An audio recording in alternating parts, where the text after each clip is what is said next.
नमस्कार, हिमाचल समाचार में आपका स्वागत है। आज के मुख्य समाचार। मुख्यमंत्री ने चंबा में पत्रकारों से की अनौपचारिक बातचीत। मुख्यमंत्री ने पूर्व सेनाध्यक्ष जनरल वीएन शर्मा के निधन पर किया शोक व्यक्त। हरित भविष्य की ओर बढ़ रहे हिमाचल के कदम। मुख्यमंत्री वन विस्तार योजना का सफलतापूर्वक क्रियान्वयन हो रहा सुनिश्चित। मजदूरों के उत्थान में मददगार बन रहा भवन एवं अन्य सन्निर्माण कामगार कल्याण बोर्ड। विभिन्न कल्याणकारी योजनाओं के माध्यम से हो रहा कामगार परिवारों का सशक्तिकरण। जिला बिलासपुर में शिक्षा सहायता योजना के माध्यम से पूरे हो रहे हैं बच्चों की शिक्षा के सपने। और अब समाचार विस्तार से। मुख्यमंत्री ठाकुर सुखविंदर सिंह सुक्खू आज 3 दिवसीय प्रवास पर चंबा पहुंचे। चंबा पहुंचने पर मुख्यमंत्री का स्थानीय लोगों ने गर्मजोशी के साथ स्वागत किया। पत्रकारों से अनौपचारिक बातचीत करते हुए मुख्यमंत्री ने कहा, पिछले वर्ष डिजास्टर हुआ था तो मैं चंबा में आया था और चंबा में जब भरमौर में बहुत ज्यादा लैंडस्लाइड्स हुआ था, मणिमहेश की यात्रा चली थी, तो हमारी सरकार ने दिन रात मेहनत करके रोड्स को खोला और हेलीकॉप्टर सेवा चलाई। 14 दिन तक रेवेन्यू मिनिस्टर्स भरमौर में बैठे रहे और लोगों को जो भी उचित उस समय हो सकता था उन कार्यों को उन्होंने करवाया। इस वर्ष मिंजर मेले में मैं एक दिन पहले ही आ गया। 3 दिन का मेरा चंबा का कार्यक्रम है। कल मेरा काफी समय से जो मेडिकल कॉलेज चंबा का था, हमारे अध्यक्ष महोदय और माननीय नीरज नैयर जी ने तकरीबन जब से कांग्रेस की सरकार बनी है 250 करोड़ रुपए के करीब उपलब्ध करवाया है। यानी कि इस कॉलेज का कंस्ट्रक्शन तो शुरू हो चुका था, लेकिन 250 करोड़ रुपया उपलब्ध करवाने के दृष्टिकोण से इसको ऐसे के लिए हमेशा से विधानसभा में क्वेश्चन लगाकर और स्पीकर साहब का खास ख्याल होता है चंबा के सारे, चाहे वो बीजेपी के विधायक हो चाहे कांग्रेस के विधायक, उनको समय देते हैं। हमने 250 करोड़ रुपया उपलब्ध करवाया। भारतीय जनता पार्टी के समय इसकी सिर्फ कंस्ट्रक्शन शुरू हुई और इसका कल हम 3 डिपार्टमेंट्स का हम कल उद्घाटन करने जा रहे हैं और हॉस्पिटल का भी उद्घाटन करने जा रहे हैं। हेल्थ सेक्टर सरकार की प्राथमिकता में, शिक्षा क्षेत्र के बाद अगर कोई सेक्टर हमारा प्राथमिकता है तो हेल्थ सेक्टर है। दूसरा, मिंजर के मेला जो कि हमारा एक अंतर्राष्ट्रीय स्तर का मेला है, इसका कल समापन समारोह होगा। उसमें मुख्य अतिथि के तौर पर हम पार्टिसिपेट करेंगे। मुख्यमंत्री ठाकुर सुखविंदर सिंह सुक्खू ने पूर्व थल सेनाध्यक्ष जनरल वीएन शर्मा के निधन पर गहरा शोक व्यक्त किया है। 97 वर्षीय जनरल वीएन शर्मा कांगड़ा जिले के डाड गांव के निवासी थे। उन्होंने वर्ष 1988 से 1990 तक भारतीय थल सेना के प्रमुख के रूप में अपनी सेवाएं दी। ठाकुर सुखविंदर सिंह सुक्खू ने कहा कि जनरल वीएन शर्मा एक उत्कृष्ट दूरदर्शी सैन्य नायक और सच्चे राष्ट्रभक्त थे, जिन्होंने अदम्य साहस, समर्पण और उत्कृष्टता के साथ राष्ट्र सेवा की। उन्होंने कहा कि भारतीय सशस्त्र बलों के सशक्तिकरण और देश की संप्रभुता को अक्षुण्ण बनाए रखने में दिए गए उनके अमूल्य योगदान को सदैव सम्मान और कृतज्ञता के साथ याद किया जाएगा। मुख्यमंत्री ने कहा कि जनरल वीएन शर्मा का जीवन निस्वार्थ सेवा, अनुशासन और राष्ट्र के प्रति अटूट समर्पण का प्रेरणादायी उदाहरण है। उनका नेतृत्व तथा कर्तव्य के प्रति अडिग निष्ठा अधिकारियों और सैनिकों की कई पीढ़ियों को प्रेरित करती रहेंगी। उन्होंने ईश्वर से दिवंगत आत्मा की शांति तथा शोक संतप्त परिवार को इस अपूरणीय क्षति को सहन करने की शक्ति प्रदान करने की प्रार्थना की। वन केवल अमूल्य प्राकृतिक संपदा ही नहीं बल्कि सुरक्षित भविष्य की नींव है। पर्यावरण संरक्षण को केंद्र में रखकर प्रदेश में योजनाओं का क्रियान्वयन सुनिश्चित किया जा रहा है। प्रदेश में मुख्यमंत्री वन विस्तार योजना के अंतर्गत राज्य में हरित आवरण को विस्तार प्रदान किया जा रहा है। इसी कड़ी में मुख्यमंत्री वन विस्तार योजना के अंतर्गत जिला सिरमौर में वर्ष 2024-25 के दौरान 55 हेक्टेयर क्षेत्र में पौधरोपण कार्य किया गया। इस अवधि में 27,500 पौधे लगाए गए, जिन पर लगभग 1,03,50,000 रुपए व्यय किए गए। योजना की सफलता को देखते हुए वर्ष 2026-27 में 88 हेक्टेयर क्षेत्र में पौधरोपण का लक्ष्य निर्धारित किया गया है। यह प्रयास प्रदेश सरकार की हरित हिमाचल की परिकल्पना को साकार करने की दिशा में एक महत्वपूर्ण कदम है। वन संरक्षण में जन सहभागिता को बढ़ावा देने के उद्देश्य से संचालित ग्रीन अडॉप्शन योजना भी जिला सिरमौर में प्रभावी रूप से लागू की जा रही है। इस योजना के अंतर्गत नाहन वन मंडल के क्षेत्र में वर्ष 2025-26 के दौरान 5 हेक्टेयर भूमि पर 1000 पौधों का रोपण किया गया। जिला सिरमौर में राजीव गांधी वन संवर्धन योजना के तहत वर्ष 2025-26 में विभिन्न युवक मंडलों, स्वयं सहायता समूहों और महिला मंडलों के माध्यम से प्रति हेक्टेयर 800 पौधे लगाए गए, जिस पर 1,20,000 रुपए प्रति हेक्टेयर की राशि व्यय की गई।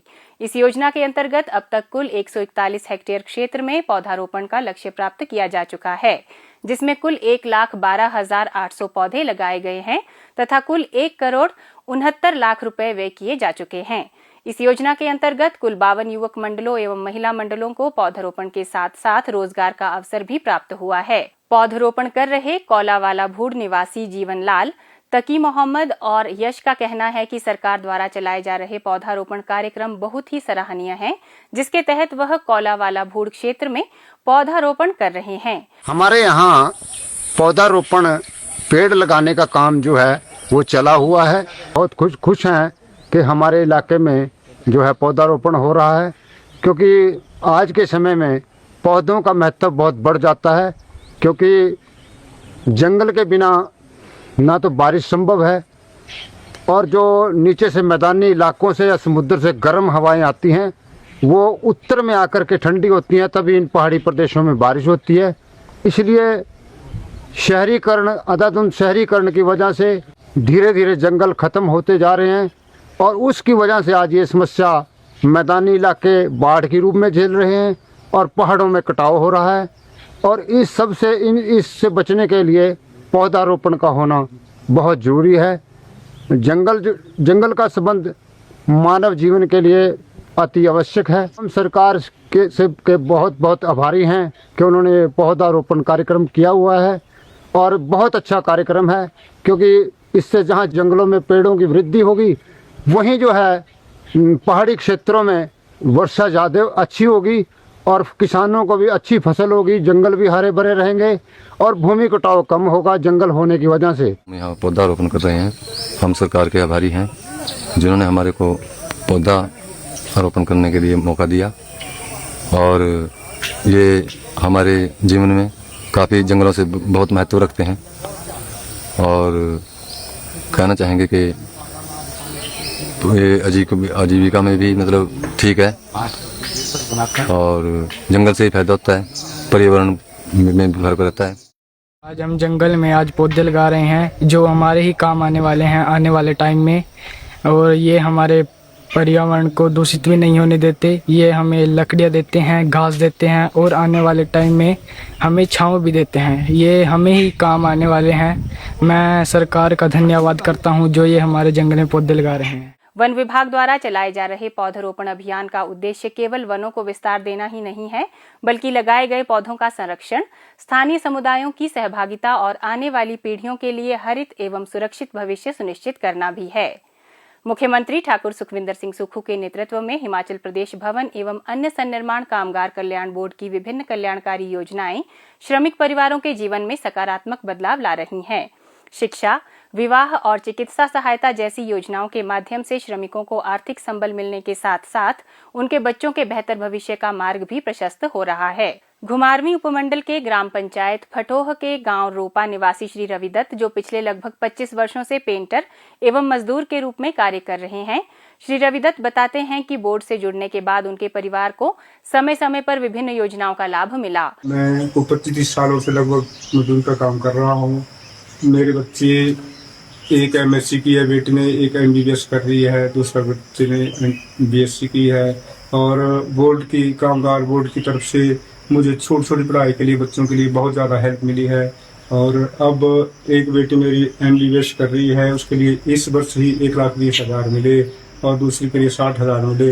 इसलिए कामगार बोर्ड की तरफ से जो पैसे मिले और सरकार ने जो मुख्यमंत्री सुक्खू जी ने दिलाए, सुक्खू जी का मैं हार्दिक दिल से बहुत बहुत धन्यवाद दी हूँ। उनकी दूसरी बेटी के विवाह के लिए सरकार ने 60,000 रुपए की आर्थिक सहायता प्रदान की।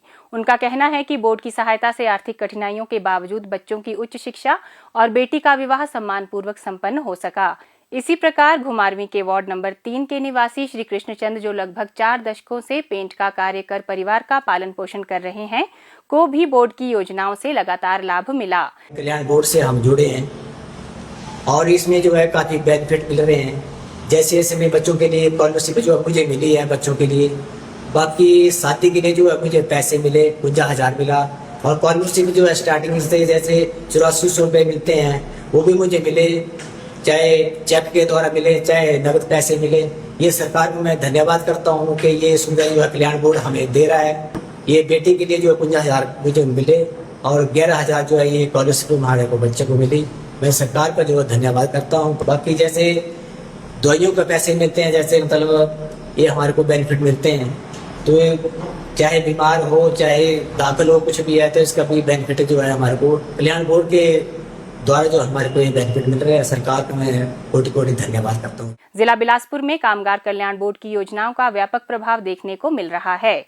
विवाह सहायता योजना के तहत 968 लाभार्थियों को लगभग 5 करोड़ रुपए की सहायता राशि प्रदान की गई है, जबकि शिक्षा सहायता योजना के अंतर्गत 503 विद्यार्थियों को लगभग 1 करोड़ 48 लाख रुपए की आर्थिक सहायता उपलब्ध कराई गई है।